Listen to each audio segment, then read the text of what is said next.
1789 el pueblo francés se alza en contra de la monarquía de Luis XVI, al que tras proclamar la República acabarán cortándole la cabeza, y empezará el régimen del terror.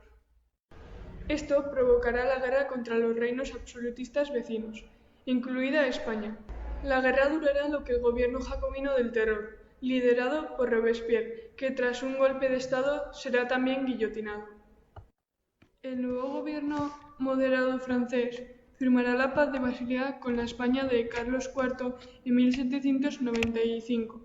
En 1796, Francia y España firmarán una alianza mediante el Tratado de San Ildefonso, lo que supondrá técnicamente una alianza contra Gran Bretaña.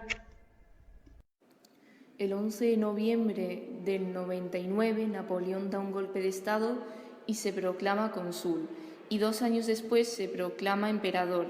Tenía el objetivo de invadir Inglaterra, lo que inevitablemente conllevaba enfrentarse a la flota británica. Esto tuvo lugar en Trafalgar, en donde la flota franco-española fracasó, destruyendo los planes napoleónicos de invadir Inglaterra. Napoleón redacta entonces el Decreto de Berlín, por el que crea un bloqueo económico prohibiendo el comercio con los británicos a todos sus aliados o a los territorios directamente bajo su control, pero Portugal se niega. Para castigar a Portugal, el válido del rey Carlos IV, llamado Godoy y Napoleón, firman el Tratado de Fontainebleau para que los españoles dejen pasar y apoyen a los franceses en su ataque a Portugal, lo que terminaría convirtiéndose en una ocupación de facto. Los franceses dominarían España.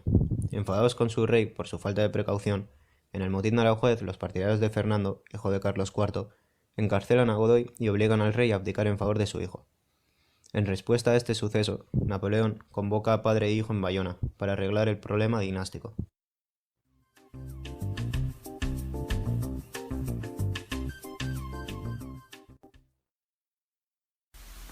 En mayo de 1808, mientras el ejército franco-español luchaba contra los portugueses, los reyes españoles estaban recluidos en Bayona.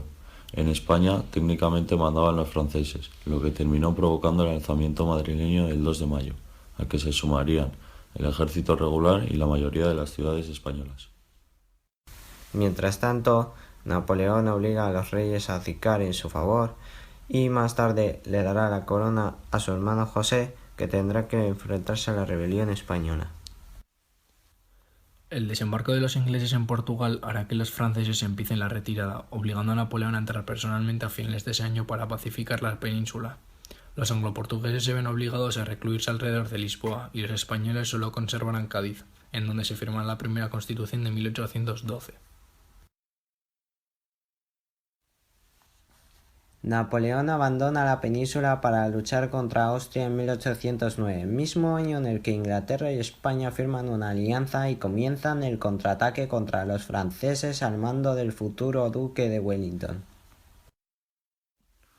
Las victorias no tardan en sucederse a través de Salamanca, Burgos y Madrid, obligando a los franceses a retirarse precipitadamente en dirección norte. La última batalla de relevancia tendrá lugar en Vitoria, tras lo que los franceses abandonarán territorio español a excepción de Donostia e Iruña, para guardarse las espaldas y proteger un futuro contraataque. El 31 de agosto de 1813, el contraataque definitivo francés es repelido en San Marcial, y Donostia se rinde a los anglo-portugueses, pudiendo estos adentrarse por primera vez en territorio francés. El 3 de abril, perseguido por varios ejércitos tras su derrota en Rusia y otro entrando en Francia desde el sur, Napoleón se rinde poniendo fin a la guerra.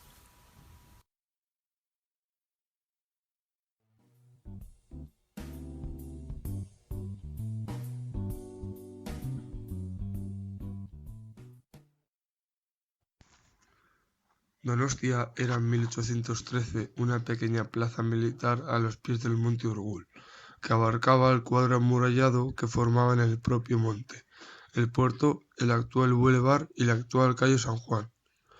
Extramuros quedaban los barrios de Santa Catalina, alrededor del actual puente, San Martín, alrededor del actual convento San Bartolomé, y Antiguo, alrededor del convento situado en el actual Palacio Miramar.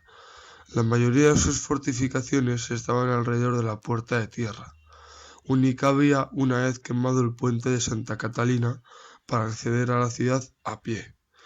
Para retrasar el bombardeo de esta zona, los franceses se atrincheraron en el convento de San Bartolomé, obligando a los atacantes a tomarlos si querían atacar la muralla de tierra.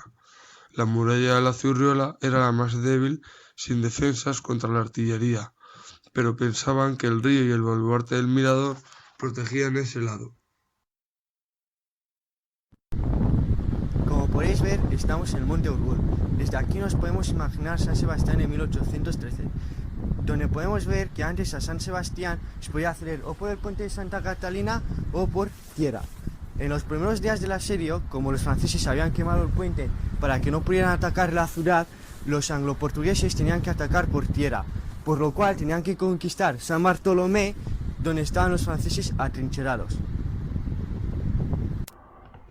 Aunque el ejército español fue el primero en llegar el 28 de junio, el asedio quedó a cargo del general Graham y sus tropas anglo-portuguesas.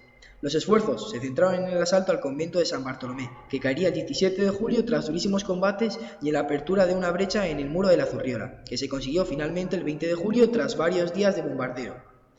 El general Rey, al mando de los franceses, rehúsa rendirse el 21 de julio y el 25 los atacantes asaltan la brecha a través del río en bajamar, sufriendo una severa derrota, sufriendo miles de bajas. Nos encontramos al lado del mercado Donostierra conocido como La Brecha, nombre que le debe a que fue justamente aquí donde los anglo-portugueses abrieron la brecha en la muralla. El 25 de julio de 1813, los atacantes intentaron un asalto por la misma, pero los franceses habían limpiado el interior de la muralla, había cavado un foso para que los atacantes cayesen, y se habían atrincherado en la primera fila de casas. Si los atacantes querían seguir avanzando, tenían que saltar al foso donde eran masacrados por los defensores. El asalto falló. Solo un mes después, el 31 de agosto, lograron adentrarse en la ciudad. Tras el fracaso del 25, el asedio baja de intensidad y se centra únicamente en bloquear la ciudad mientras se ensancha la brecha de la Zurriola, ya que los anglo-portugueses y españoles están repeliendo un intento de contraataque hacia Iruña. El 31 de agosto los franceses sufren dos derrotas de máxima importancia. En San Marcial, cerca de Irún, es repelido otro contraataque en dirección a Donostia, obligando a los franceses a retirarse hacia el norte definitivamente.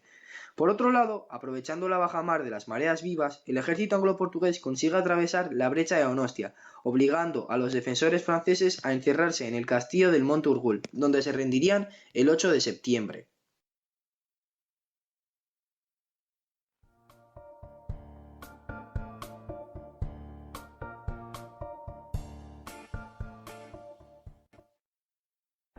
Tras 2 meses de asedio, el 31 de agosto hacia el mediodía, los anglo-portugueses consiguieron entrar en la ciudad a través de la brecha de la Zurriola.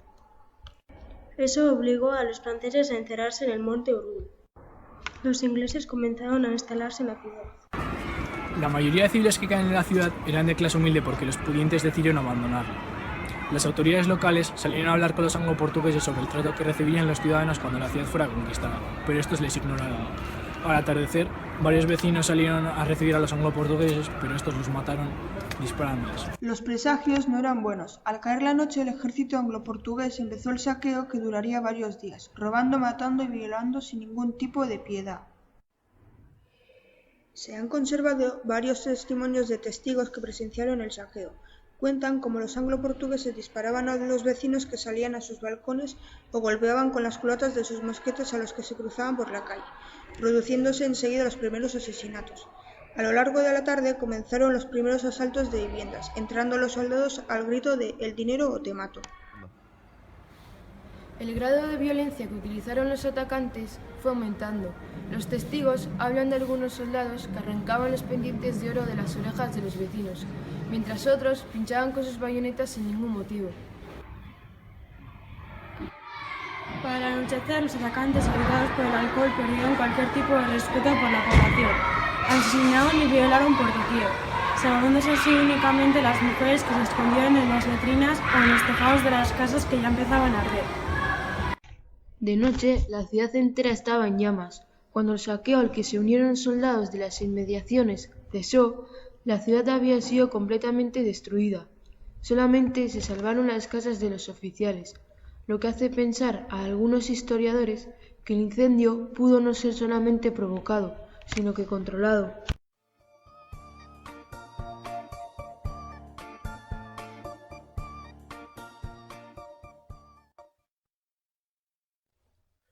El final de la batalla de 1813 y el posterior incendio había destruido por completo la ciudad de Donostia. Apenas rendidas las tropas francesas, los vecinos con más autoridad que habían sobrevivido al saqueo se reunieron en Zubieta el 8 y el 9 de septiembre, decidiendo reconstruir la ciudad en la misma ubicación que la destruida. Estamos en el kiosco del Boulevard. Como podéis ver detrás mío hay un dibujo en baldosas rojas y blancas. Ese dibujo representa el primer proyecto de la reconstrucción de San Sebastián. Como podéis ver, la plaza principal es octogonal, que de ahí sobresalen calles radiales que atraviesan todo el casco viejo. Este diseño no se pudo realizar del todo porque entrañaba muchos problemas y al final la reconstruyeron como hoy en día lo conocemos. El primer trazado es encargado a Manuel de Ugartemendia, pero su diseño vanguardista e ilustrado planteaba algunas dificultades que decantaron la balanza a favor de reconstruir la ciudad sobre el viejo trazado, respetando la mayoría de las calles. El proyecto de reconstrucción se aprobó en mayo de 1814, repensando la nueva Donostia, enfatizado su carácter comercial, planteándose el derribo de las murallas que finalmente se daría en la década de los 60. Aquí están los ensanches del siglo XIX. Estos serían el Paseo de la Concha, que rodea toda la bahía de la Concha, el centro de Llamara Viejo y, por último, el Paseo de Salamanca, que estaría construido mucho más tarde. A lo largo de la segunda mitad del siglo XIX, Donostia se fue ampliando en varias direcciones, creándose la ciudad turística que atrajo a la corte española por sus balnearios, erigiendo la mayoría de los emblemáticos edificios que hoy en día podemos encontrar, como el María Cristina, Victoria Eugenia, el Viejo Cursal y el Ayuntamiento. De la Revolución Francesa aumentó la tensión social que existía en España en general y en Guipúzcoa en particular entre los conservadores, tradicionalistas y absolutistas del interior y los liberales ilustrados de algunas ciudades comerciales, lo que provocó las sucesivas guerras carlistas en las que Donostia se decantaría siempre por el bando liberal. Gran Bretaña, que desde hace tiempo defendía los derechos liberales, envió una escuadra auxiliar a San Sebastián para ayudarlos con los absolutistas. Los oficiales de mayor rango que murieron en aquella batalla fueron enterrados aquí, en el cementerio de los ingleses situado en el Monte Urgul.